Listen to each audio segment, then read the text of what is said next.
Welcome back, or welcome for the first time to a basketball edition of the Adrienne Ross Show.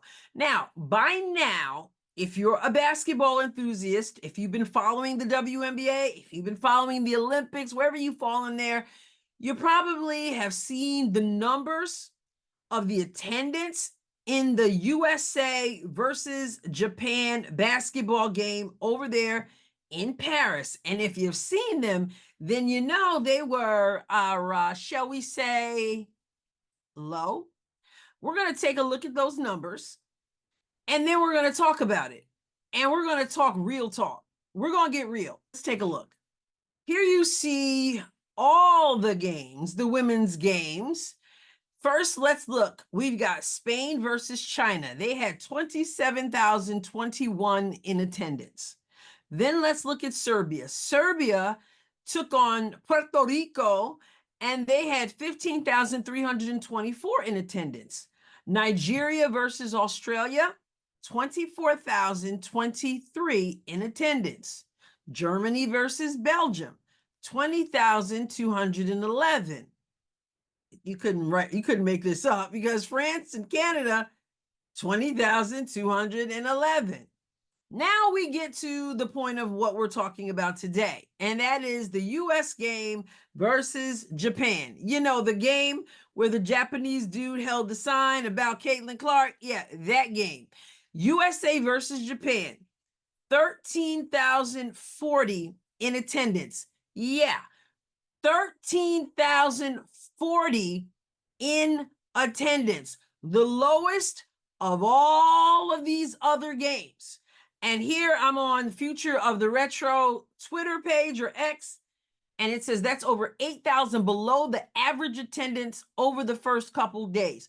So USA is at the bottom.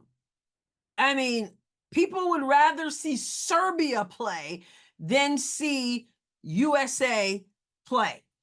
Okay, now that we got that out of the way, okay, why is this a topic of conversation? And you're finding it in all kinds of different places.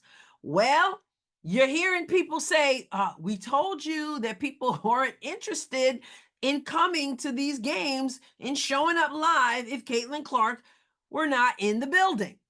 People said that already. And they're telling you that they told you that. And not to mention, this is the kicker for me, okay? If you've been following the WNBA this season only, what's something that we hear over and over and over again from the WNBA, from the WNBA players, from anybody pushing the WNBA, like in media? You hear them say over and over again that these are the best players in the whole world. Raise your hand if you've heard people say that. Raise your hand. Let me see over here if I can. Let me raise my hand. How do I do that up in here? I'll just do the thumbs up. There they are. There they are. There they are. All the thumbs up. Okay, so you've heard it too, right? Because I'm sure your thumbs are up and your hands are up. We've been hearing it. They've been telling us this over and over again, especially when they want to talk about the physicality of the league, which they love to talk about whenever, anybody brings up people trying to knock Caitlin across her head or whatever. It's the physicality. All right, along with the physicality is the next thing is it's the best league in the world. These are the best players in the world. So here's my question. How in the world can you be the best players in the world and nobody on the world stage wants to see you play? It just baffles the mind. You're constantly saying you're the best players in the world, and I just went through the numbers. They still don't want to see you play. And we're not talking about in your local arena. Now we're talking about on that world stage where you're telling us constantly you are the best. And yet people would rather see Serbia play, Nigeria play, than see you, the best players in the world, play, to the tune of only 13,040 people showing up to your game. best players in the world. That's unbelievable, because it would seem to me that if you were all that, as you constantly tell us you are, that people would be lining the streets to get in to watch you play. And yet you're the bottom of the barrel in terms of who showed up to watch you play. Okay, so now let me get back to the people who are telling us, listen, we told them Caitlin Clark needed to be on the team. Not only is she talented, but she's going to bring the eyeballs, and that's what you say you want. You want to grow the game. So now you'll learn. Now you're listening. Nah, take that. That's what people are in essence saying. I come with a different message, okay? My message to you is don't get it twisted. Let's be real.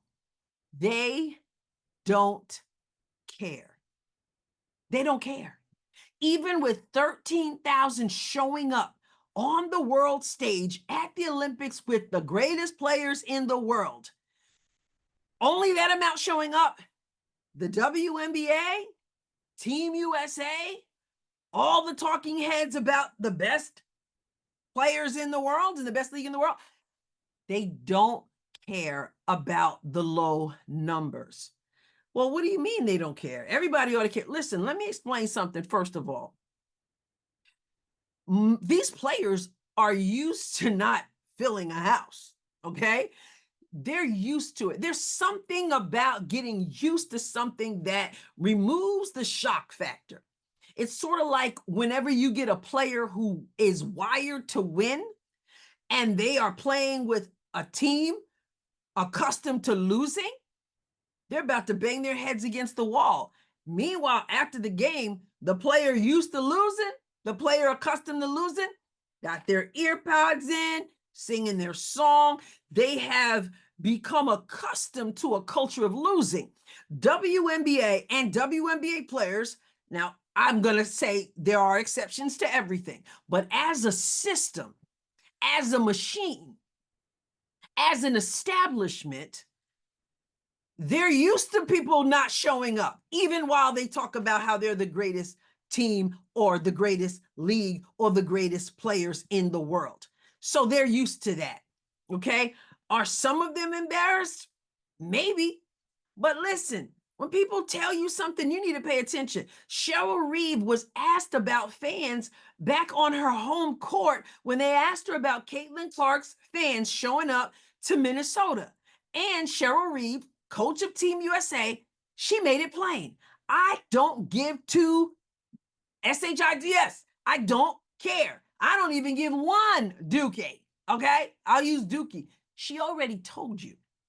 She doesn't care in America. She ain't too worried now. She already said, I just said it, I'll say it again. They don't care. They don't. Now, these old guys, like I said, they're used to this nonsense. I'm telling you, this new crop coming in, Juju, Paige, even Caitlin already in the league, players like that, they care. Caitlin had been asked about the attention she's gotten and obviously the arenas that have been packed wherever she goes to play.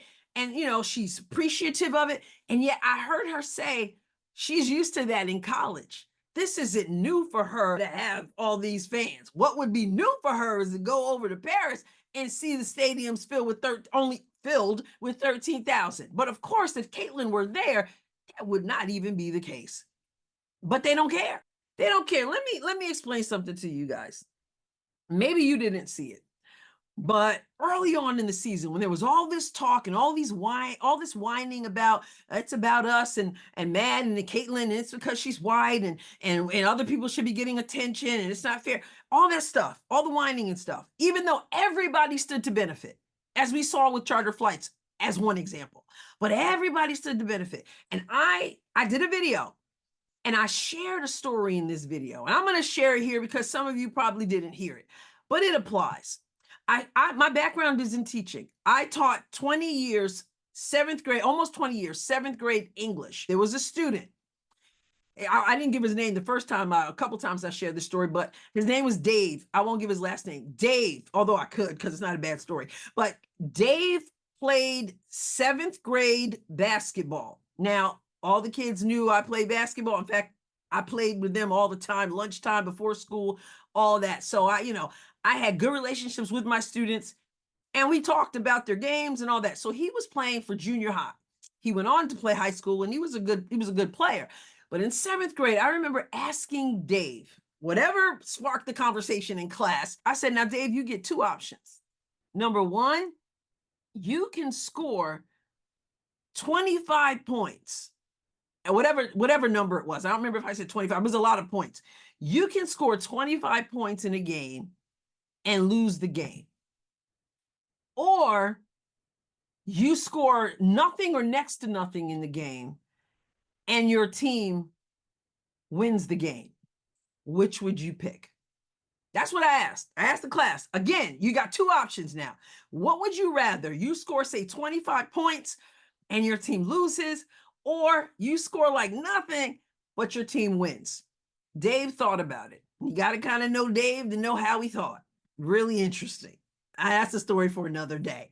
But Dave thought about it for a few seconds. He said to the class, to me, who asked the question, I'd rather score 25 points. And I said, okay, you'd rather score 25 points and lose than score next to nothing or nothing and win. And he said, yeah, I'd rather score 25 points.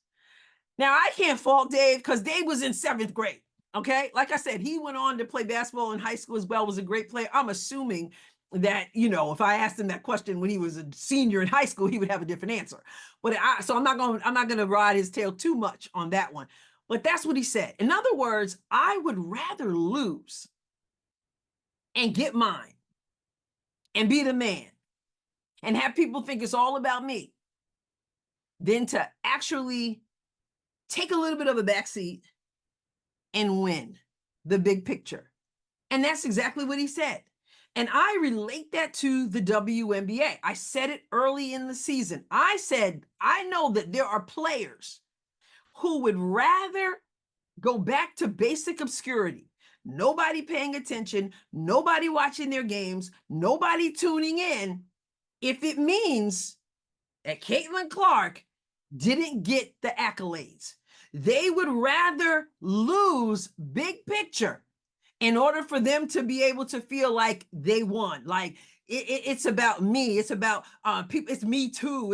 It's what I do. It's what I've always done for the game. It's not about her. No, I'm telling you, there are people in high places in the league too, I believe, and players who would rather lose big picture so that they don't have to feel like it was Caitlin Clark who brought them to where they are. They're delusional, first of all. Second of all, it's just pathetic, but it's true. We'd rather lose big picture as long as I can feel like it wasn't about Caitlin Clark. So if that means I leave her home and I get 13,000 people showing up, I'll take it. I'll take it. Because if she shines, because if people pack the stadiums because of Caitlin Clark, then I got to start to feel like, or other people will start to think that it's about her and not about me. And have you heard? USA lost to Germany in 3-on-3 play at the Olympics. Not that Caitlin would have been playing in that, but still, the best players in the world. Here's the truth. There are so many good players in the WNBA. And many of us know that because people tuned in to watch Caitlin Clark. And in the process, they learned about your Arike Ogunbowale. They didn't know about Arike. That's just one example. They learned about Asia Wilson, maybe they didn't know about. You hear what I'm saying? They learned about Jewel Lloyd. They learned about fill in the blank that they didn't know about before. But there was nobody in the decision-making process concerning Team USA who said, bring Caitlin she's talented, number one. Number two, she's great for the game. And then you know what? We all win. We all win. No, they would rather lose. Big picture. Even go back to basic obscurity. If it means that Caitlin Clark receives the credit that everyone benefits from. So what do we have? We have USA, the best players in the world, we're told over and over again, with only 13,040 people showing up in Paris on the world stage at the Olympics.